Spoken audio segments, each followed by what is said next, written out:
Hello friends, thanks for joining me today. Today we will talk about query making process in Spring Data JPA. And guys, if you are not already aware of Spring Data JPA, like from where it started and what are the repository, what are the available repository within a Spring Data, and how to start with a Spring Data JPA, then we already have three Spring Data video. First part will talk about from where JPA started, like the specification. It will talk about the specification, Hibernate, then how it started in Spring Data JPA.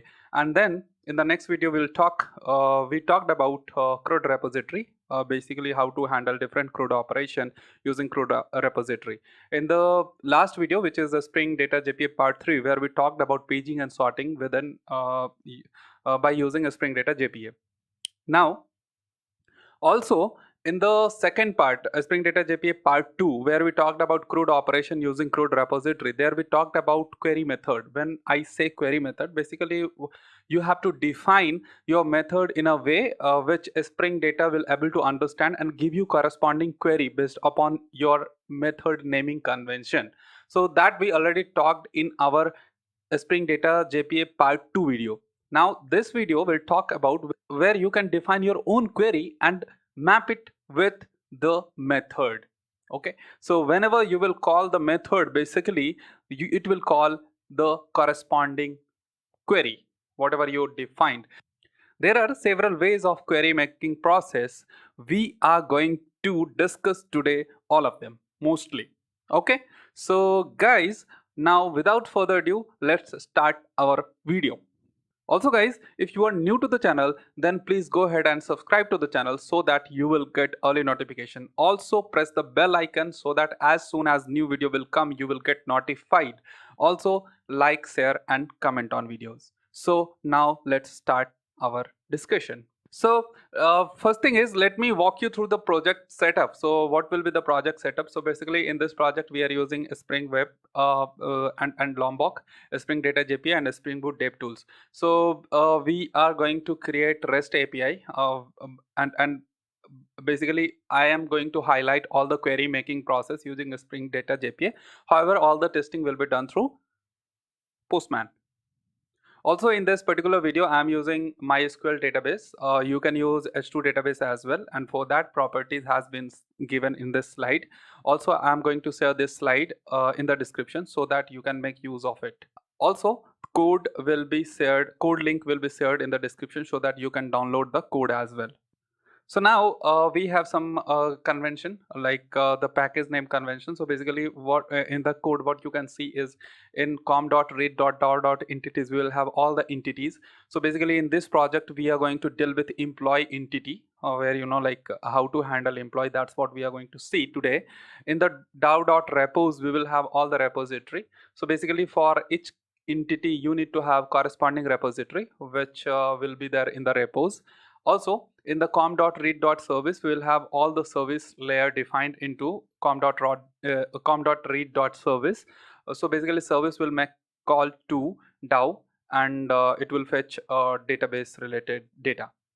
Com.read.controller will something like a front controller where all the requests from the postman or whoever client is making call to will come to the controller, REST controller. So all the REST controller will be there in com.read.controller.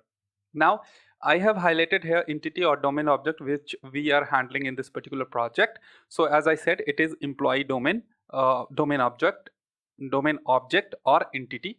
So here employee ID will be annotated with @ID, meaning as it's a primary key, and we are not going to handle a generation of the primary key. It will be handled by Spring Data JPA.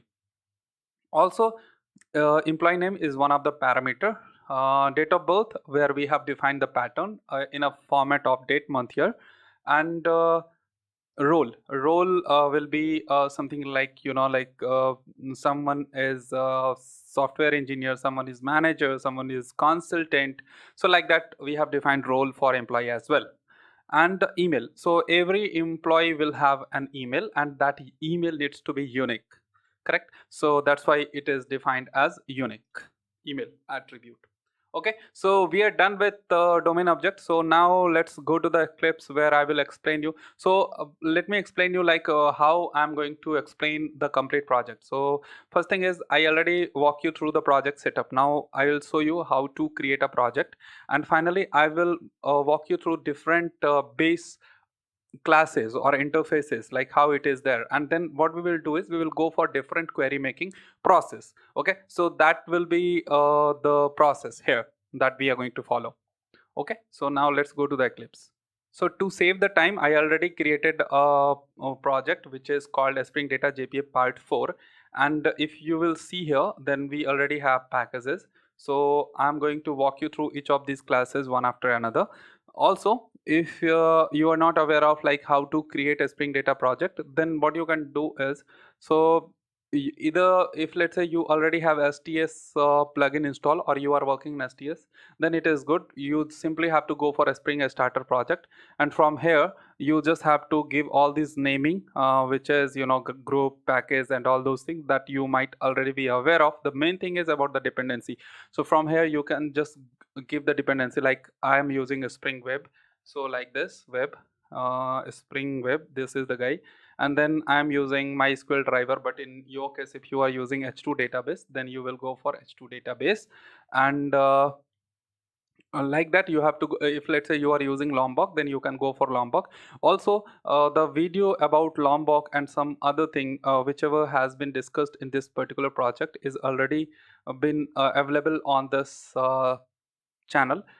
If you are not aware of, then please refer to channel. However, I will put this I will put URL of all those videos into the description as well.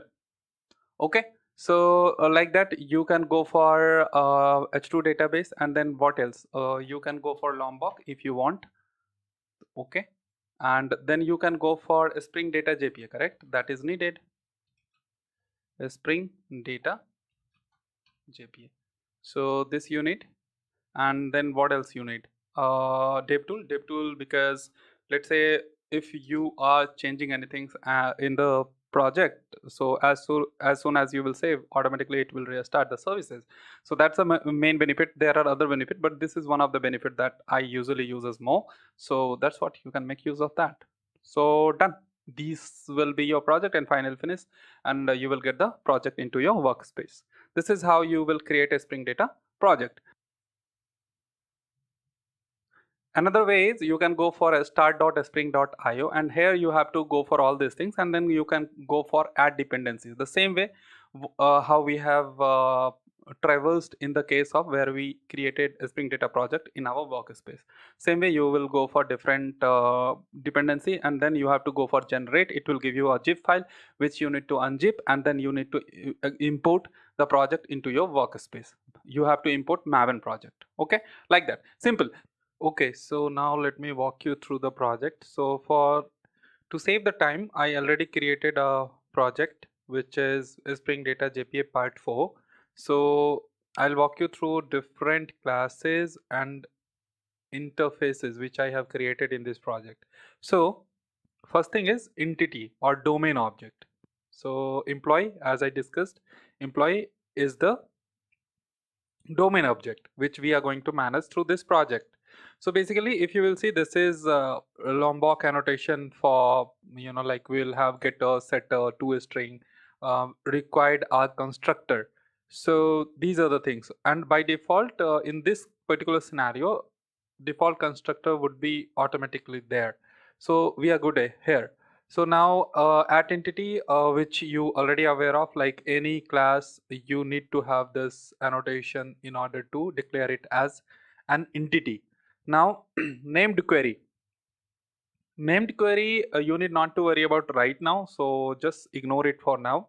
And this ID, you must be aware of that this is a primary key, that is employee ID. Generated value, again I don't want to keep track of generation of primary key, so Spring Data will take care of that because I am using generated value. And employee name, one of the parameter, and then date of birth, and then role is, like employee will have something like software engineer, associate software engineer, or manager, or consultant, like that. So that would be role. And then email needs to be unique, and that's why this column annotation has been defined with unique is equal to true. So this is all about entity. Now for this particular entity we need corresponding repository. So that's what it is here. So employee repository, which extends JPA repository, because we will be using sorting and pageable along with some of the method which exist in JPA repository. So you can make use of those as well. So I just tried with a vast repository, which is JPA repository in our case. Again, just ignore this method for now. We'll talk about it later. Now done. So this is repository. This is entities.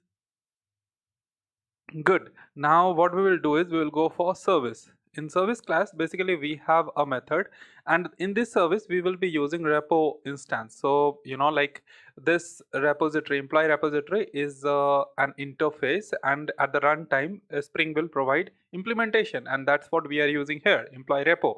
And by using employee repo we will call different methods. So save all method will allow you to create multiple resource at once. So it takes iterable, and so obviously it will take list of employees.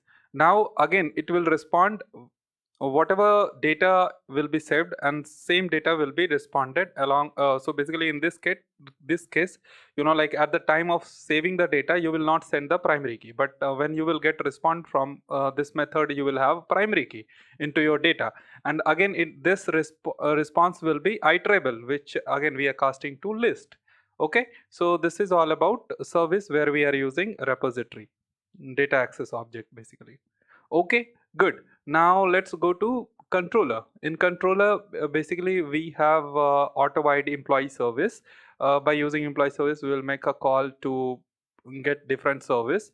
So here what we are doing is, first is post mapping, where post mapping is /employees, the API URI is, and it accepts request body. In request body, we will have list of employees, and this logger we are using from Lombok. If you don't want to use Lombok, you can simply use SOP or some explicit logger.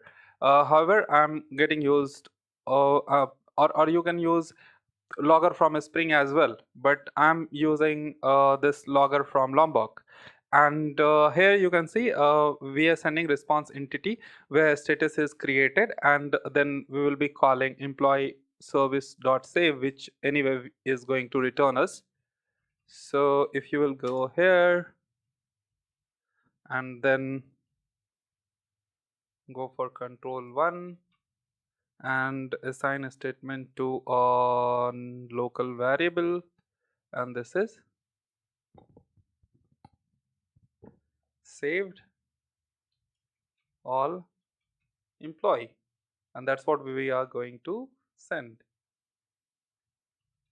Okay, so done. Now let's talk about application.properties. So basically we are connecting to MySQL database, and this is the URL. So 3306, that's the default port, Spring_DB, that's the database name, and DDL auto is update, so that like when we restart our service, I don't want to drop my table. So basically I will go for update. So whatever update is there, just take that. Okay, and then the next is show SQL, because this is very needed, because it will show you all the SQL query which Spring is getting.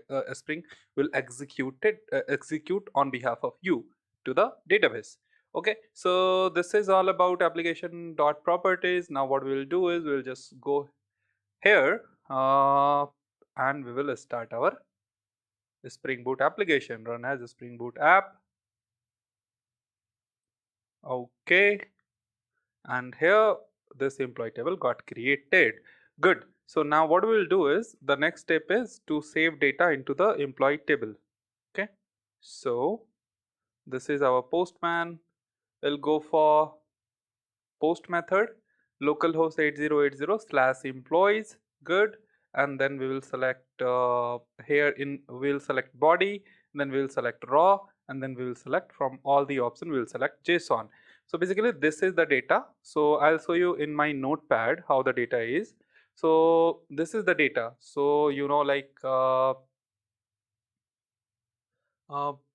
you need to have actually list will be denoted by a square bracket. So you have all the data in a square bracket, and these are the employee object. Okay, so one object, two object, like that in the JSON. So employee name, you can see also 01, date of birth, role, and then email always needs to be unique. Okay, so what I'll do is I'll simply copy this and then I will paste it here. Okay, very good. So now what I'll do is I'll just make a call, and we have the data here. So 201, and all the data which has been created into the database, we are getting response for that. Also, you can see these are the primary key, which at the time of sending the data, we have not sent the primary key, but in respond, we are able to get the primary key because it has been generated by a Spring Data. So we are good here. So now we are able to save data into database. Now what next? So if you will go to this is what the first thing which we are going to discuss about query method. Basically query method where you are going to write your own query and map it to method. So that's what, and the first annotation which we are going to understand in mapping query to method is named query. Okay, so here using named query we need to define name parameter which will have method name. So something like domain class name dot method name and the query parameter, and then corresponding method will be in repository. Then you need to create corresponding method in repository. So basically you have to do changes at the two places. One is into the entity class or domain class, and then you have to define corresponding method in repository. So here you can see in the employee, basically employee is an entity, and you can see we are using named query annotation. And the name, basically in the name what you will have is basically you will have this is domain object employee dot find by email. So basically this is the method name. Okay, so the thing is whatever repository is for this is to manage this domain object or entity, there you need to define find by email method, and the query against that method will run is select e from employee e, where e dot email is equal to whatever client will send. Correct? So this is position based parameter.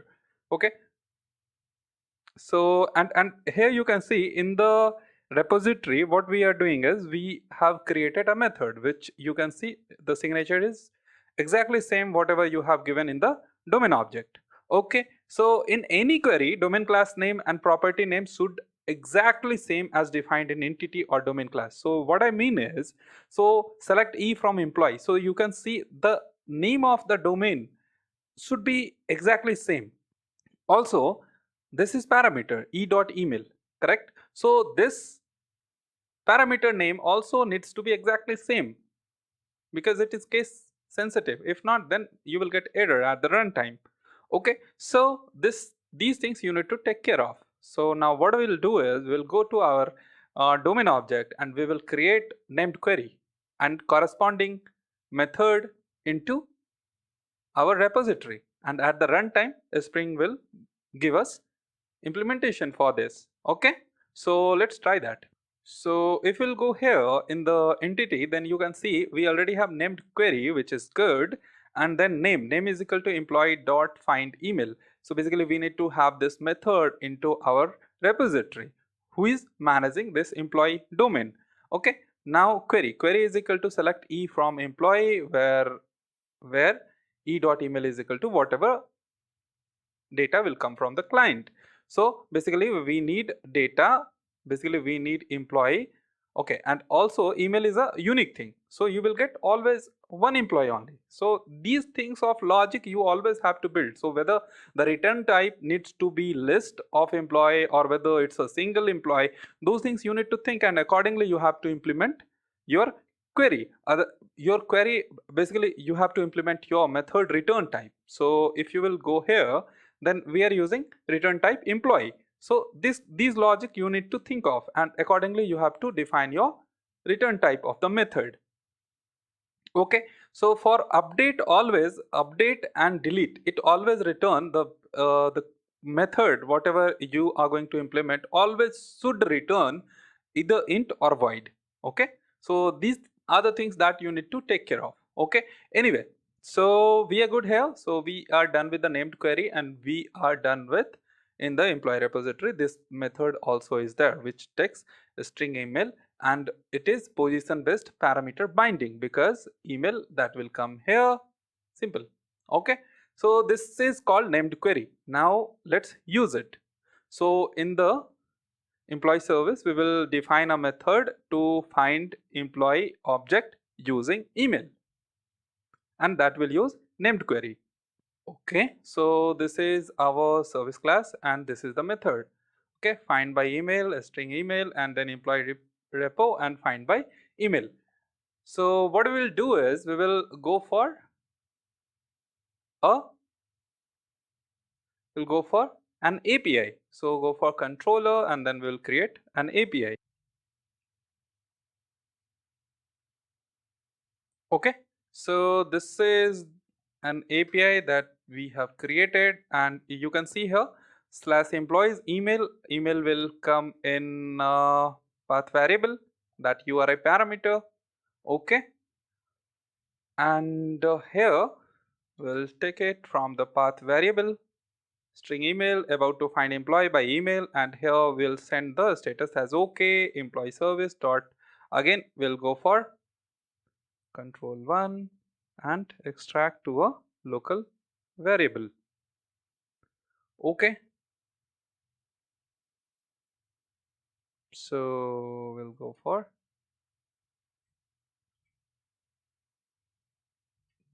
okay.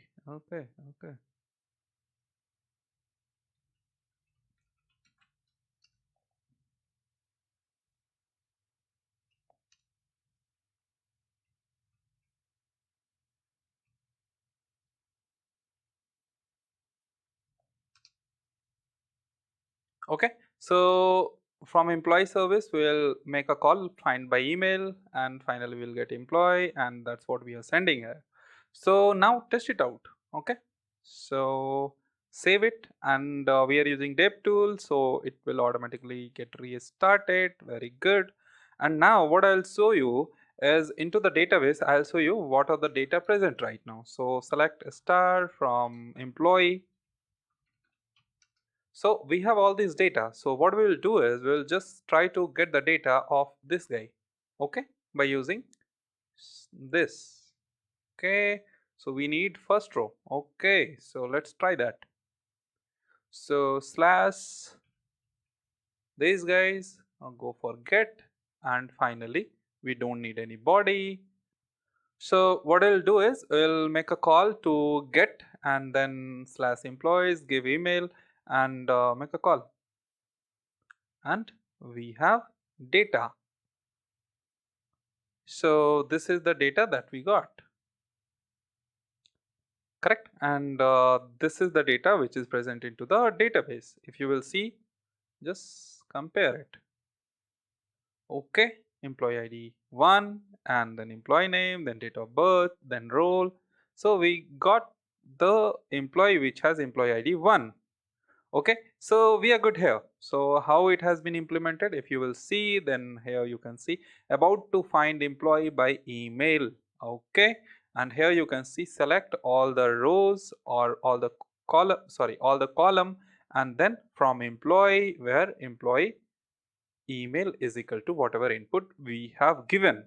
So it's great, everything executing in a great manner. And what exactly you achieve here is by defining a method on a domain class and a query on a domain class, and then you have defined that signature, proper signature of your method in your repository. Somehow you are able to execute your own query, and that's the benefit. But the problem with named query is, that's what we need to understand. We usually don't do this named query a lot because in this way, what happens is your domain class will be very bulky. Like you will have lot many things to into your domain class, and also corresponding method needs to be there in your repository, correct? So you have to manage the thing at the two places, and that's not cool, correct? So we'll go for next, and that's bring us with the annotation, great annotation, which is called query. Okay, at the rate query, this annotation is awesome. Managing multiple named query is a bit difficult, and also it makes entity class bulky. So we can make use of query, where method is mapped to query directly within repository itself. Okay, so this is the second thing that we are going to see, and here I have highlighted a method where we have used query annotation, and what you can see here is basically find by employee name start by. Okay, we are going to find all the employee name which start with certain alphabet characters, correct? So and here you can see in annotation we are using value is equal to whatever query, and again what you need to understand is, like you are using domain class name, so select E from employee. So this is case sensitive, so always you need to make sure your case should map with the domain class name and their property as well, otherwise you will get error at the runtime. Okay, so select E from employee E, where E dot employee name, like, and whatever input we will get from the client percentage, so like we are using here. Now great, so basically, and like as I told you, like these things you have to be very conscious about it. So what exactly your method can return? So like it can return a list of employee, and that's why the return type is list of employee. Okay, so good. Now what else we have is, we have another method which talks about find by email and employee name. Okay, so what we are doing here is basically we are using AND operator. So we will return only those employee which has some email and some name combination. And again, you just think of email is is a unique attribute, correct? So you will get only one employee, and then you have to give employee name as well. There could be the possibility you will get nothing, correct? So that also is, so you can make use of optional as well here, but employee is okay. Okay, so I have highlighted here parameter name can be anything because query is mapped using index, not name. Okay, so you can see the parameter name into your method can be anything because it is position based mapping, it's not name based mapping. Okay, so in email of the parameter of your method, the first position data will come, and in the employee name of parameter of method, the second parameter will come. Simple. So let's see that. Okay, so so this is our service. Now what we'll do is we'll go for find by employee name starts with. Okay, find by employee name starts with, and corresponding method needs to be there in the repository as well. So let's have it. Okay, so here it is. So just go for list, just go for query. Awesome. So we are good here. So now what we'll do is find by employee name starts with, and what we go for employee name substring. Let's give that name, that makes sense. Employee name substring. Okay, this is good, and then we'll go for service, which is good here. Now corresponding API needs to be there. Okay, into the controller what we'll do is again have get mapping and employees, and then slash start name we cannot have. Why? Because we already have email, so the URI will look same, correct? So basically here also after employee you will give some string, But here, if let's say API is not there, then also you're going to give some string after employees, and this will create ambiguity, correct? So you need to make sure your URI is unique. If again, if you are making use of same HTTP method, correct? So two same HTTP method needs to have unique URI, that you have to make sure, and that's why I just added API in between, which is good. So we are good here. So what we'll do here is find employee by starting employee name. Okay, and this is start name, and here we have a logger again from the Lombok, and status is okay if everything is good. But here what I'll do is I'll just go for saving it into a local variable. Okay, and then same we will send it. Okay, very good. So this will make a call to find by employee name starts with in our service class, and from service it will make a call to your repository. Automatically this will be there, the implementation will be there at the runtime given by Spring Data JPA. But you have to focus on your query. Here you can see select E from employee. Okay, and this E we have defined for employee. So basically this E represents all the rows where E dot employee name, like whatever data will come along with percentage at the end. So it starts with. Okay, so let's see how it generates us the data.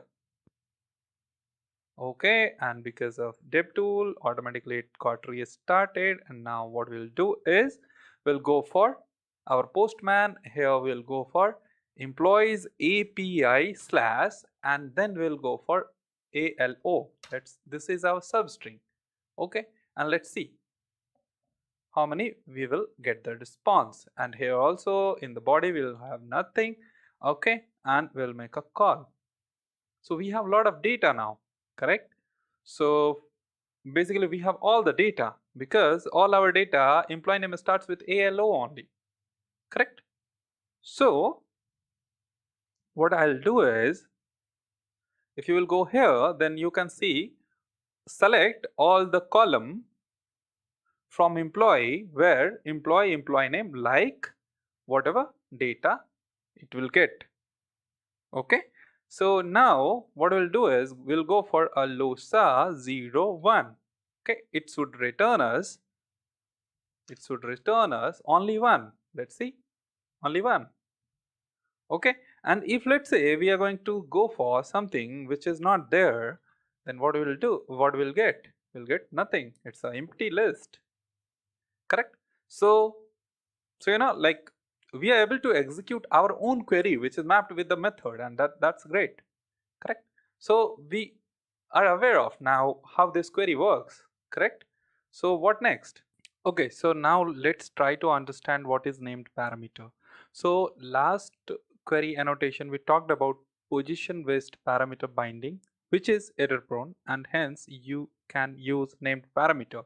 So this is based on logical name of domain property or entity, which is case sensitive, and we discussed earlier as well. So whatever you are using in this query annotation, all these are very case sensitive, and you need to have those naming based upon your domain or entity parameter. So here you can see, well, select E from employee. Again, this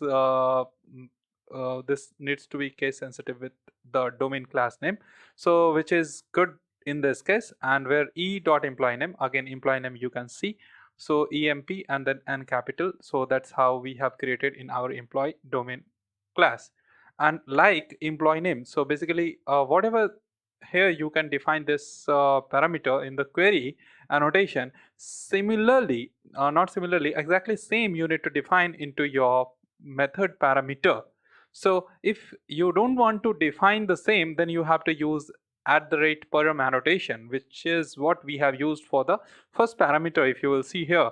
So we have used @param employee name, and then we have used this parameter name, which can be anything. Like I can go for any case, which is okay because I have used param annotation to map query employee name with this employee name, which is good.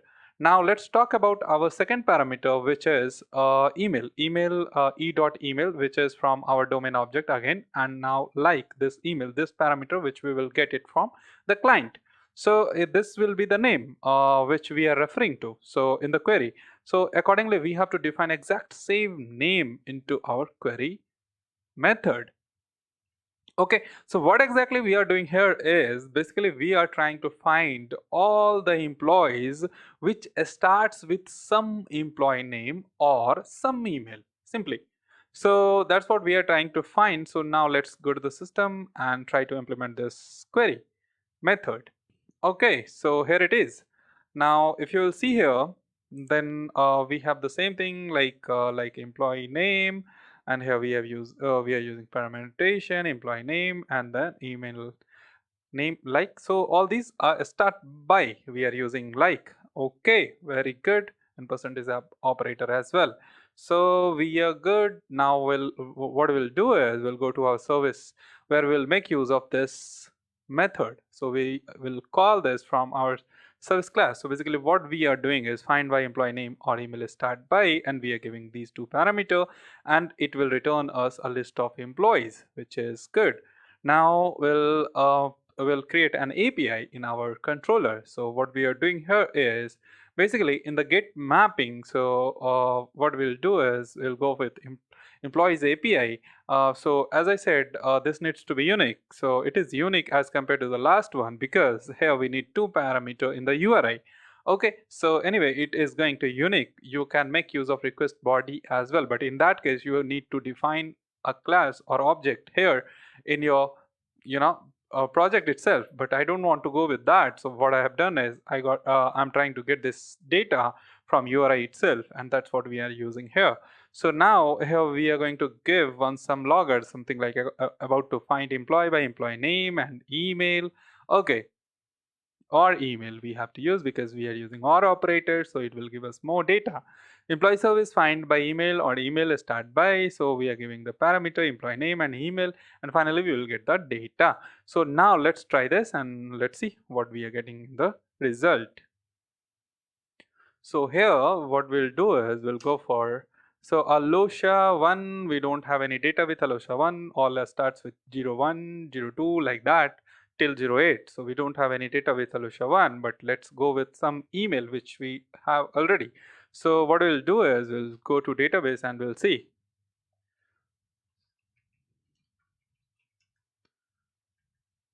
Okay. So this is what we have the data right now. So what we'll do is alosa01 at the rate. Okay, let's go with that. Alosa01 at the alosa01 at the rate read.com, and we got the data because only based upon the email. Let's go with alosa01. Okay, let's go with Alosha 0. Simple. So we'll get all the data basically because, okay, correct, because this with all the employee name has this substring Alosha 0 because we have the data from Alosha 0 to 8, Alosha 01, Alosha 02 like that. So we'll get all the data, but let's go with Alosha 02 and then we'll go with this email and we'll get how many? Alosha 2. So nothing is there, but let's go with Alosa 02. So okay, we have two data, correct? So one is because of this email, that is Alosa 01. One is because of this guy, Alosa 02, that is this. Okay, so we have two, and this works perfectly fine. Our query works perfectly fine. So like we can bind our query with the method using named parameter as well. If we don't want to make use of position based parameter binding, we can make use of named parameter as well. Now let's discuss the third criteria. Okay, so here you can see we can use SpEL, and what exactly we are doing in SpEL is basically entity name. Like it's a variable that you can make use in a Spring Data. So what it will do is wherever you are going to use, so basically you will use this query in your repository. So whatever domain object your repository is managing, that will be replaced here. Okay, So you need not to take care of your, like you can change your domain class name itself if you want sometime. Okay, so that's the benefit you will get for SpEL. But what I would recommend you to go to SpEL documentation. So as we talk about SpEL documentation, let me walk you through like where exactly you will find all these, whatever I am going to right now in this video, from where you can get these documentation. What is the authentic source? So yeah, so if you might have guessed, then it is none other than Spring Data JPA authentic source on the Spring itself. So let's go to that. Okay, so we'll go with Spring Data JPA, and the first link itself we will go as spring.io site and Spring Data JPA, and here we'll go for learn, and now we'll go for reference document, and here you have everything. Okay, so I talked about query method, query creation, all those. Query method I already talked in my Spring Data JPA part 2 video, where I discussed about CRUD operations using CRUD repository. Uh, this we are talking right now using @query annotation. Before that, mm, before that, this is the named query, okay, which we already talked.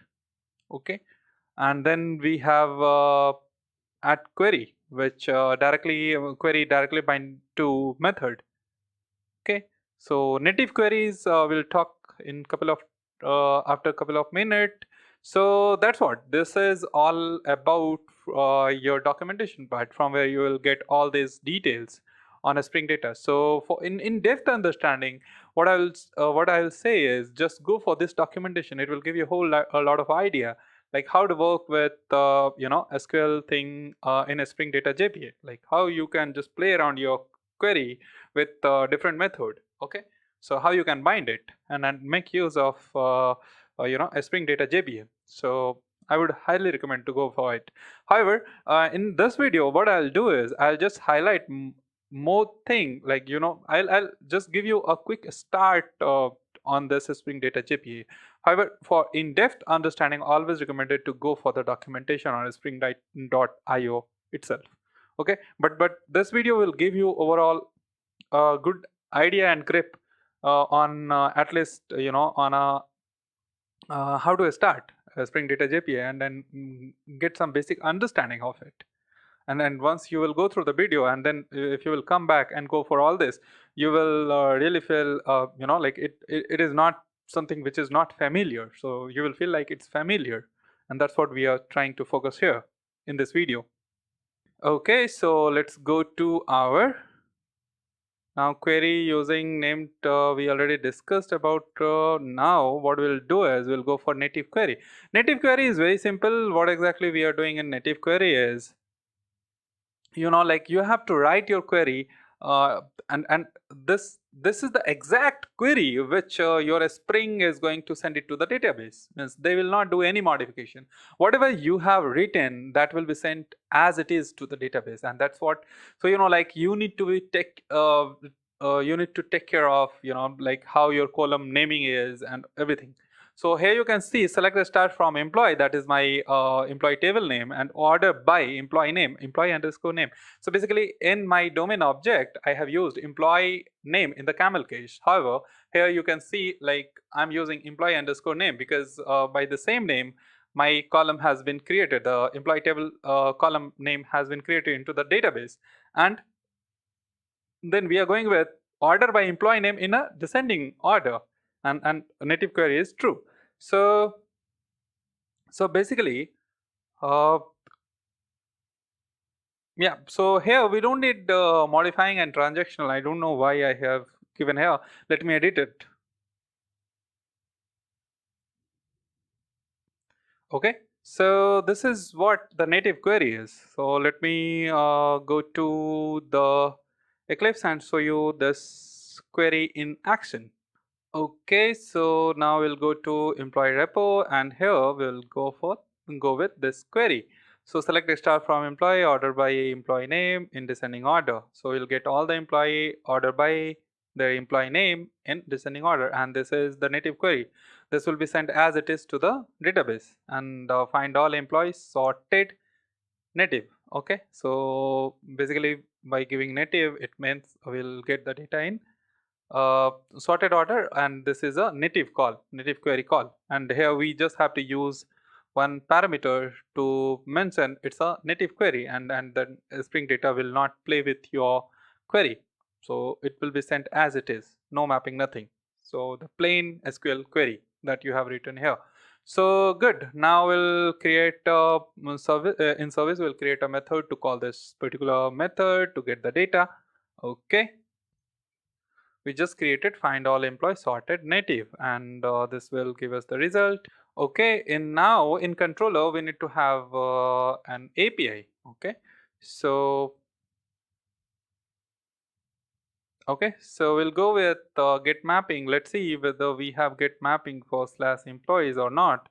So we don't have get mapping only for slash employees, because everywhere we need some parameter. So this is simply get mapping for slash employees, and what it exactly it will return is, about to find all employees sorted by employee name, and we'll make a call to find all employees sorted native. The same method whatever we created into repository using native query. So let's save it, and it will restart the services, and then we'll make a call to slash employees. Okay, very good, and then good.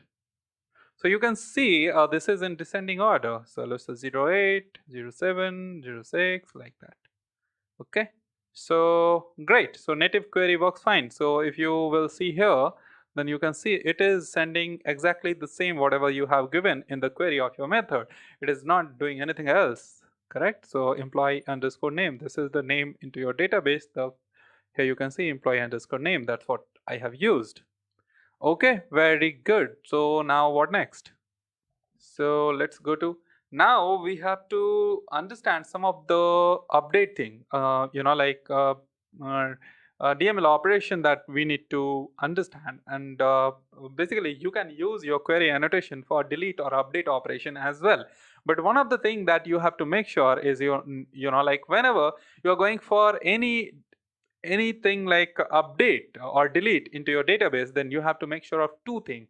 So basically when you are using a delete method of your CRUD repository or of your JPA repository, then what happens, like all this has been taken care by your Spring Data JPA internally. Like you need not to take care of transactional thing or modifying thing. But in the case when you are defining your own method for delete or update, then you need to explicitly define transactional and modifying, because like transactional you might be already aware of. Like either go for all the statement or none. So this is what transactional says. So basically if transactional is not there, then what you will get is you will get an exception, something like execute and update delete query requires transaction, obviously. And if modifying is not there, then in that case what you will get an exception is not supported for DML operation, correct, something like that. So I have just highlighted those error messages that you may get in case you are not using transactional or modifying. Transactional you can use somewhere else as well. So rather than using transactional on your method at the repository, what you can do is you can use transactional from where you are calling those method as well. So that we are going to see. Now another thing is very important about this update or delete is return type should be either int or void only, nothing else can be. Okay, so it is very important. And now what we are going to do is we are going to see this is we're going to see all of this in action. Okay, so let me create a query for you. Here we'll use this query, and here we are going to use modifying, we are going to use transactional as well, and we'll use it from OJ Spring Framework transaction annotation. Okay, so delete by employee name, whatever employee name will give, and it will delete that employee. So delete from employee where e dot employee name is equal to employee name, and here we are using named parameter binding. And you can see we are not using at param annotation, and that's why we have same, the case is same. So whatever we are using parameter in our query, same we are using here in the method as well. The case is exactly same. So we are good here. So now what we'll do is we'll create a method in our service to make a call to this method and delete the employee. Okay. Okay, so this is our service class, and here what we'll do is we'll go for one more method. And you can see here we are making a call to delete by employee name. We can make use of transactional here, and from the delete by employee name from the repo, we just remove this transactional. So that way also it is possible. But for keeping the thing simple, I have just defined transactional at the method on repository itself. Okay, so very good. Employee repo delete by, and in this case we'll get void, which is good. We can go for integer as well. In that case, whatever count employee has been deleted from the database, that count you would have get here. But in this case, I am just returning void, which is okay. Now we'll define corresponding API. Okay, let's go to our controller, and here we will define delete mapping and employees delete mapping. Okay, employees employee name will get, and finally here we can see path variable string employee name. Very good. And about to delete employee by employee name starts with. So basically it will go for a starts with, let me see. No, it will not go with starts with. It will simply go for employee name, whatever will go will give. We are not using like operator here, correct? So let's change it. Delete by employee name, and here in the controller delete by employee name. Very good. Delete by employee name. Okay, delete by employee name, not starts with. Okay, so whatever employee name that, and finally we will send empty body, which is good. Now let's try this and let's see. Okay, so right now if we'll go to database, so we have in total 1 to 8. Okay, what we'll do is we'll delete the first alusa 01 itself. Okay, let's see.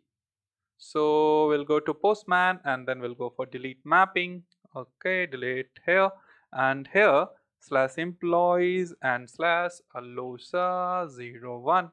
Okay, and we, okay, so this guy will be deleted. Okay, so let's see.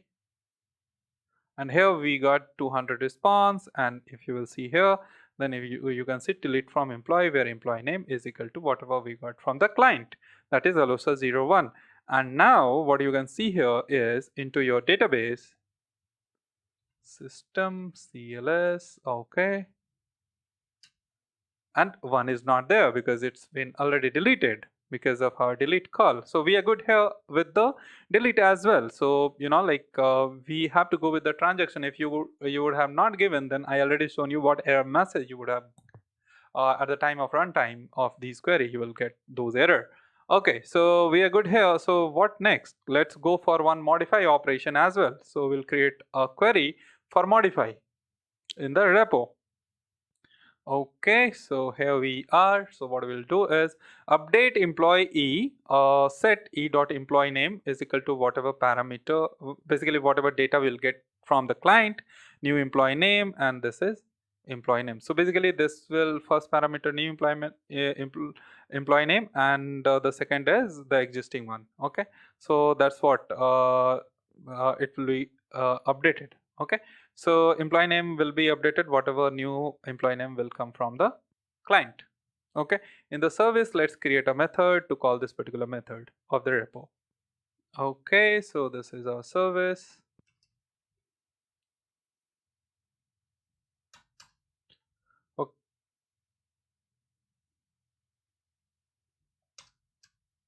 Okay, so what exactly we are doing is update by employee name, and this is the new employee name, this is the existing employee name. Like that, we'll just make a call update by employee name. So whatever existing employee name will be there, that will be updated with the new employee name, and that's what we are going to do here. So now for this case, let's create an API.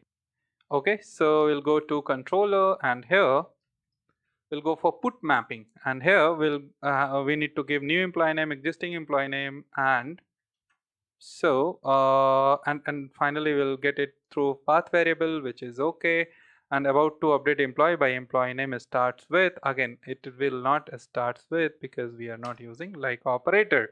Okay, so this is great. Finally we'll get, so what exactly it returns? It returns either integer or, so let me see here. So in the case it is returning integer. So in the repo it is returning you integer. So how many updated, that count you will get. Okay, so this is good. Employees. So let's save it and it restarted. Now clean the log and now we'll go to postman, and here what we'll go do here is basically alosa01 we already deleted, so new employee name will be something like alosa0 updated. Okay, and then that will be updated for 02 alosa02, and this will be a put mapping, and I believe we are good. So one got updated. Okay, so here you can see you have this update employee set employee name is equal to whatever employee name, where employee name is equal to whatever the second parameter. Okay, so great. If you will go to database now, then you can see here this got updated, employee name ls0 updated. So we have seen modify in action as well using query annotation. Now what next? Now let me walk you through paging. Uh, that will be final. Actually, paging I have not highlighted into the PPT, so I will add it. But let me explain you how paging can be done in your query thing. So basically, I have defined a query. So we'll get it page from the data domain, which is good.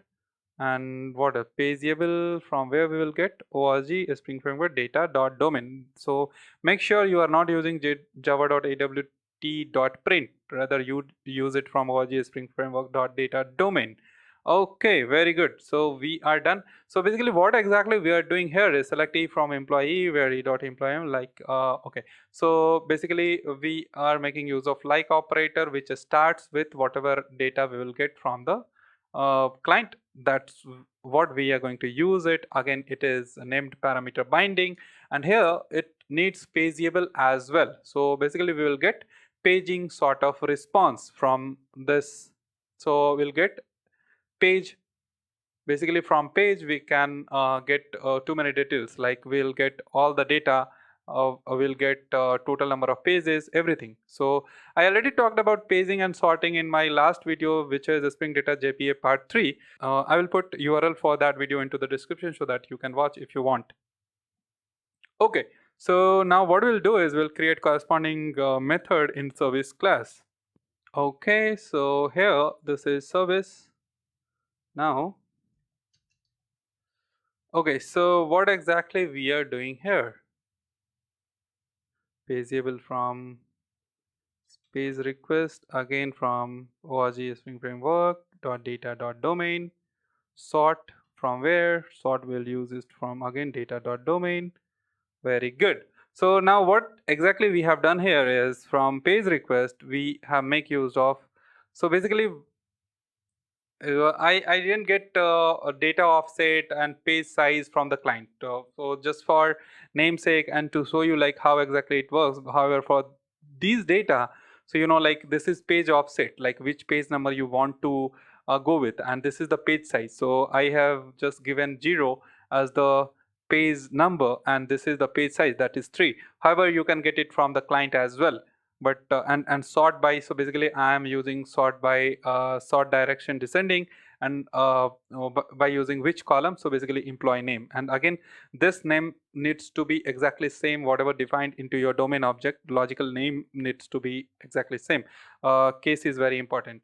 Now what exactly we are going to do here is we'll make a call to employee repo, find by employee find by employee name starts with employee name. So here we are using like operator, so it starts with will work. Will work. Basically naming is good. Pageable we are sending, so that we'll get page response. So meaning is we'll get only 3 data at a time and log in for total pages. It will give us total pages, and then we'll go for page. So whatever response we are getting, and we'll get all the content, and that's what we are sending as a list, which is good. Now for this, what we'll do is we'll create an API. Okay, now let's go to the employee service, and here, so not employee service, go to controller. And here we'll go with employee paste. Paste is just an just to make the URI unique, I have used paste, and then we'll go with employee name. And here in the path, by using path variable, we are getting employee name. We'll make call to find by employee name. It starts with, okay, so 1 second. So this is not pageable. We'll go with this guy. So